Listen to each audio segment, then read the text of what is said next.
сонгуулийн тухай, иргэний оролцооны тухай зөндөө ярьсан, шудраг усны тухай ч зөндөө ярьсан.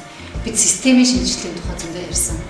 Тэгвэл системийг бол хувь хүмүүс бүрдүүлдэг. Тэгэхээр хувь хүний хөгжил дэвшил, хувь хүн өөрчлөгдөхөд систем, нийгмийн систем өөрөө өөрчлөгддөг юм жамтай. Тэгээд хувь хүний хөгжилд бол сүүлийн жилүүдэд бол анхаарахгүй гэдэг бол бид ойлгодог. Тэгээд хувь хүнийхээ хөгжилд анхаарсан, хувь хүнээ хөгжүүлсэн нийгэм, ухаалаг нийгэм байдаг. Тим төр өөрөө ухаалаг төр байдаг. За тэгээд бид хувь хүний хөгжлийн институт байгуулад Монгол Улсын засгийн газартай хамтарсан Монгол Улсын ерөнхий сайдаар тодорхойлуулсан хувь хүний хөгжлийн зөвлөл байгуулагдлаа. За энэ нь өөрөө Монгол Улсын нийгмийн хөгжил үнэхээр өөр төвшөнд гарч ирж байгааг нэг илэрхийлж гэж ойлгож болно.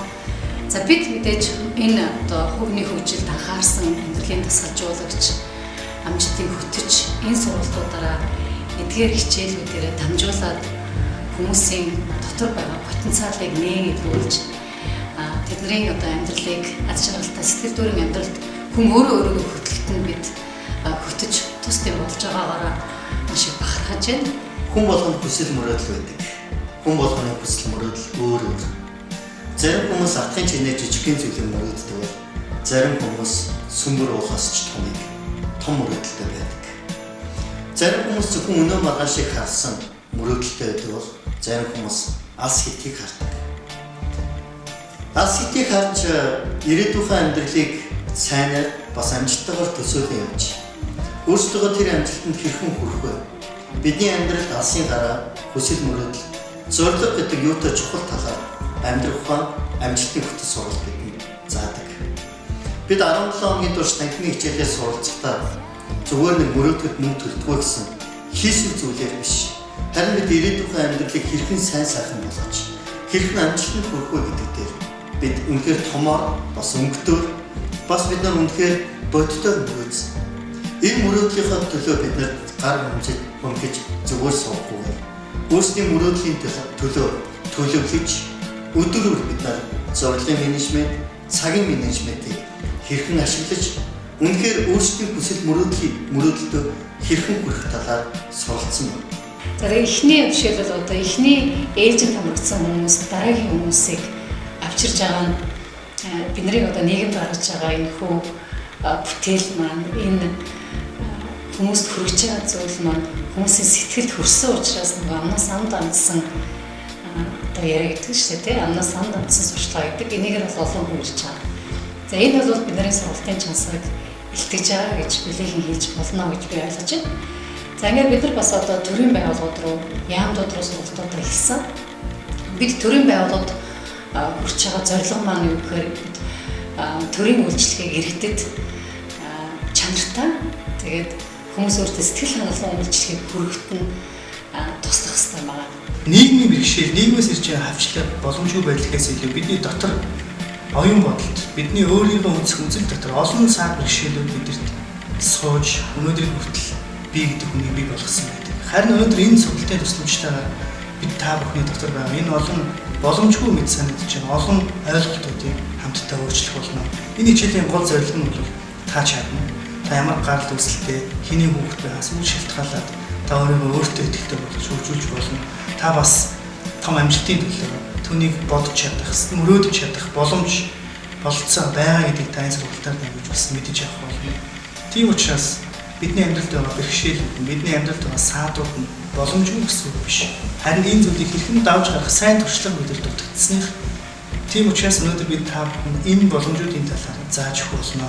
Энэ яахын аргагүй өнөө үеийн бидэд хэрэгцээтэй байгаа хамгийн чухал мэдээллүүд, хамгийн чухал сонсох ёстой сэдвүүд би дүгнэмээр байна. Мөн сургалтын суслаар та өөрийн дотоод ертөнцөөр ажиллах болно. Өөрийн дотоод ертөнцөөр ажилласнаар та өөрийгөө нээн илрүүлэх хамгийн том улмаа юм гэсэн үг. Стив Джобсын гэсэн нэг амжилттай байдаг. Та өнөр амжилтанд хүрэхийг хүсэж байвал, та өнөр агуу зүйл хийхийг хүсэж байвал та хамгийн дуртай юм хийгэрэй гэсэн үг. Тэгэхээр бид хамгийн дуртай юм хийх нь амжилтанд түлхүүрээ атгахтаа гэсэн үг юм. Бид өөрийгөө нээж илрүүлэхэд өөрийнхөө онцлог шин чанаруудаа олж харахад насны хязгаар гэж байдаггүй. Америкийн алдар сэтгэл судлаач Лектор Луис Хей 60 настай өөрийгөө нээж өгсөн. 60 гарсан хойно тэр өөрийнхөө хамгийн алдартай бестселлер номнуудаа бичсэн, хамгийн алдартай лекцүүдээ уншсан байдаг. Бидний сайн мэдэх Галлантын алдар зурагч Рембрандтын хамгийн алдартай зураг бол төөрсөнгүй эргэж ирсэн гэдэг зураг тэр 62 наснда зурсан. Миний хувьд 17 хоногийн турш 3 ангийг хичээллүүлж олон сайхан хүмүүстэй хамтдаа суралцсан. Энэ хичээлүүдийг суралцсан зарим хүмүүс маань өөрсдийнхөө амьдралыг илүү томоор бас өнгөтөөр илүү үнэхээр хайрцагнаас гадуур сэтгэж сайхнаар мөрөөдөж эхэлсэн. Тэр мөрөөдлүүдийн зарим нь хамгийн сонирхолтой нь ердөө 4-7 хоногийн дараа 5-7 хоногийн дараа биелсэн энэ тохиолдолч гэсэн бидэнд гарсан. Бид мөрөөдөл хэрхэн бодиттой болох талаар мөн бас мөрөөдөлтөө хэрхэн хүрэх талаар та амьдрах ухаан амжилтыг хөтөж сургалтаас сууж болно. Яг гэвэл бид зөвхөн мөрөөдлийн тулд мөрөөддөг. Харин бид мөрөөдлөө биелүүлэхийн тулд мөрөөддөг.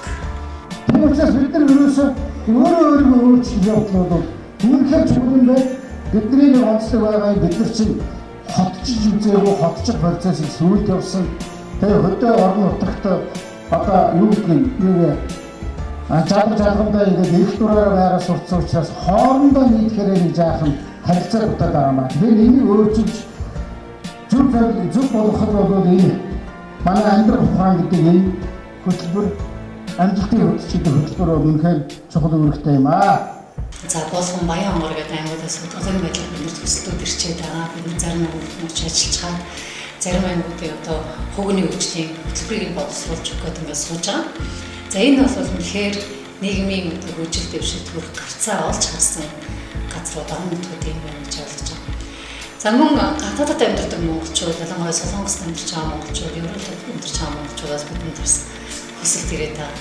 Тэгэхээр энэ ажил маань бол нэлээд захицгаар орон зайны нэлээд тэлэх юм боломжтой ийм үйл ажиллагаа байна гэж харж байна. Тэгээд нийгмийн оюуны хэрэгцээ шаардлага, зүрх сэтгэлийн хэрэгцээ шаардлагыг хангаж тэгээд энэ ажлаа бид олон хүнд олон монголчуудад хүргэж чадах юм бол Монгол үндэстэн зээлдэг үндэстэн биш, зээлүүлдэг үндэстэн болох боломжтой. Яг бол Монгол хүмүүс өөрсдөө биш хүчрэх хүмүүс. Тэдний доор дотор нуугдчаад байгаа тэр эрдэнсийг ил гаргаж гэрэлтүүлэх юм ажлыг хийж байна гэж ойлгож байна.